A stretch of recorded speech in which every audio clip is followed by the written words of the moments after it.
Today the topic of discussion is double column cash flow. What is double column cash flow?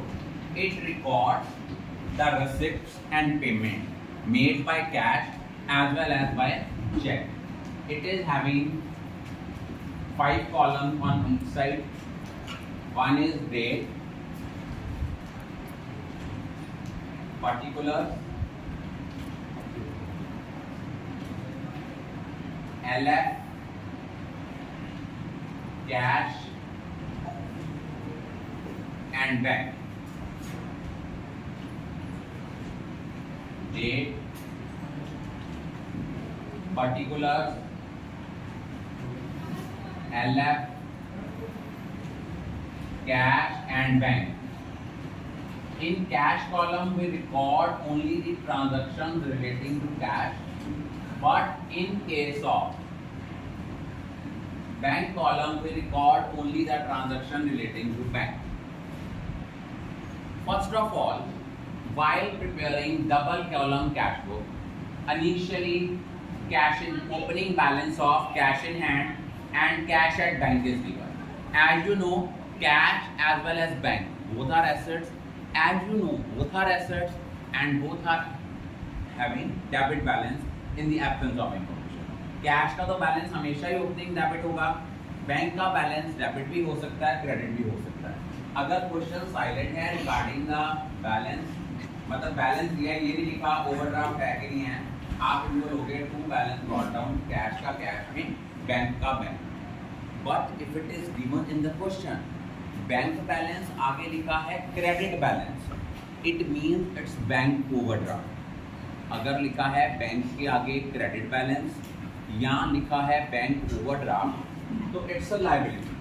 और जितनी बच्चे आपकी liabilities होती हैं इनका ओपनिंग बैलेंस हमेशा बाय बैलेंस ब्रॉट डाउन होगा. कैश का बैलेंस कभी बाय बैलेंस ब्रॉट डाउन नहीं होता क्योंकि cash can never B negative. Bank balance can be negative. Negative means कि आपने अपने बैलेंस से ज़्यादा पैसे विड्रॉ किए हैं, that is termed as bank overdraft. Then it becomes a liability, and whenever it becomes a liability, you know all the liabilities are always having opening credit balance. Is it clear? Yeah. Then next, क्या करना है आपने कि अगर हमने cash की transaction cash के column में, बैंक की ट्रांजैक्शन बैंक के कॉलम में. फॉर एग्जांपल कि आप लोगों ने कैश सेल्स करी है, अगर तो कुछ नहीं लिखा टू सेल्स करके सीधा कैश के कॉलम. सपोज आपने किसी क्रेडिट परचेज किया है, क्रेडिट परचेज नहीं की, कैश परचेज किया है, पेमेंट बैंक के थ्रू लिया है, बाय परचेजेस करके बैंक के कॉलम में. अब डबल कॉलम कैश बुक में हमें एक ट्रांजैक्शन का ध्यान रखना है, वो है कॉन्ट्रा ट्रांजैक्शन. कॉन्ट्रा ट्रांजैक्शन कौन सी ट्रांजैक्शन होती हैं? Contra transaction are those transaction which involve both cash as well as bank. Contra transactions are those transactions which involve both cash as well as bank. For example, when we deposit cash into bank, तो journal entry होती है bank account debit to cash. अब इन transaction को contra transactions क्यों कहते हैं? क्योंकि कैश बुक की दोनों साइड्स पे आएंगी. क्यों आएंगी दोनों साइड्स पे? लॉजिक क्या है? देखा जाए, जब आपने बैंक में पैसे डिपॉजिट कराए, कैश के पॉइंट ऑफ व्यू से वो पेमेंट है, बैंक के पॉइंट ऑफ व्यू से वो रिसिप्ट है.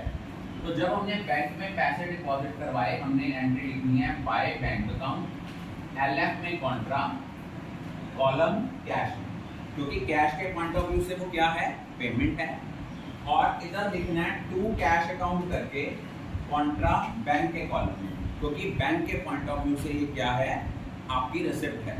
Contra transactions are those transaction which involve both cash or bank.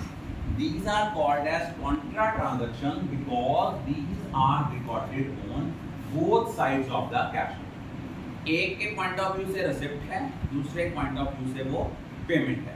Suppose हमने बैंक में पैसे डिपॉजिट करवाए, बैंक के पॉइंट ऑफ व्यू से वो रिसिप्ट है, टू कैश करके बैंक के कॉलम में लिखा डेबिट साइड पे. क्यों? क्योंकि बैंक के पॉइंट ऑफ व्यू से वो रिसिप्ट है. बाय बैंक करके कैश के कॉलम में क्यों लिखा? कैश के पॉइंट ऑफ व्यू से वो क्या है? पेमेंट है. अगर आपने बैंक से पैसे विड्रॉ करवाए for office use, journal entry होती है cash account debit to bank account. अब कैश के पॉइंट ऑफ व्यू से ये क्या है, कैश के पॉइंट ऑफ व्यू से ये रिसिप्ट है, इसलिए टू बैंक करके कैश के कॉलम में, बैंक के पॉइंट ऑफ व्यू से ये पेमेंट है, बाय कैश करके बैंक के कॉलम में। देखो अगर आपने बैंक में ऑफिस यूज के लिए पैसे विड्रॉ कराए हैं, जर्नल एंट्री होती है cash account debit to bank account. Cash के पॉइंट ऑफ व्यू से वो क्या है, रिसिप्ट है, इसलिए टू बैंक करके कैश के कॉलम में, बैंक के पॉइंट ऑफ व्यू से पेमेंट है, बाय कैश करके बैंक के कॉलम में, रिवर्स कॉलम में जाता है, अपने कॉलम में नहीं जाता।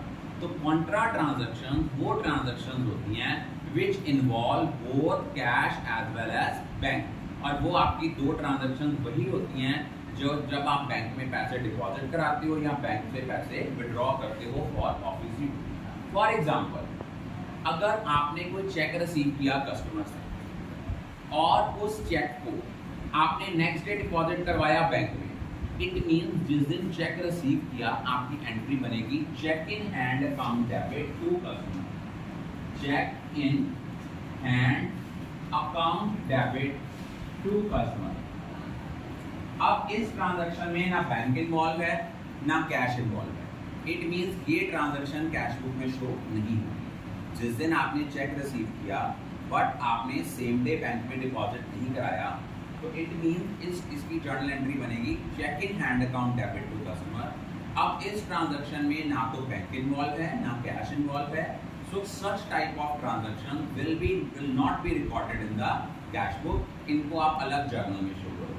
और आपको पता है कैश बुक में हम क्रेडिट ट्रांजैक्शन को भी कंसिडर नहीं करते, लेकिन जिस दिन आपने बैंक में ये चेक डिपॉजिट कराया, एंट्री बनी है bank account debit to cheque in hand, तो कैश बुक में यहाँ लिखेंगे टू चेक इन हैंड करेंगे, लिखेंगे बैंक के कॉलम में, क्योंकि ये रिसिप्ट किसके पॉइंट ऑफ व्यू से है, बैंक के पॉइंट ऑफ व्यू से। जिन ट्रांजैक्शन में कैश और बैंक में से कोई भी इन्वॉल्व नहीं होता, उन ट्रांजैक्शंस को हम सेपरेटली जर्नल में शो कर सकते हैं, उन ट्रांजैक्शन को हम कैश बुक में शो नहीं करते।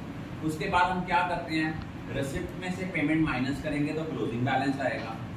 एक चीज याद रखना, कैश का बैलेंस या तो निल होगा या बाय बैलेंस कैरी डाउन होगा, लेकिन बैंक के केस में आपका balance to balance carry down आ सकता है। हो सकता है पेमेंट ज़्यादा हो और बैंक की रिसिप्ट जो है वो कम हो, भी ओवरड्राफ्ट है। तो अगर टू वाली साइड शॉर्टर है तो to balance carry down bank का, बाय वाली साइड शॉर्टर है तो बाय बैलेंस कैरी डाउन।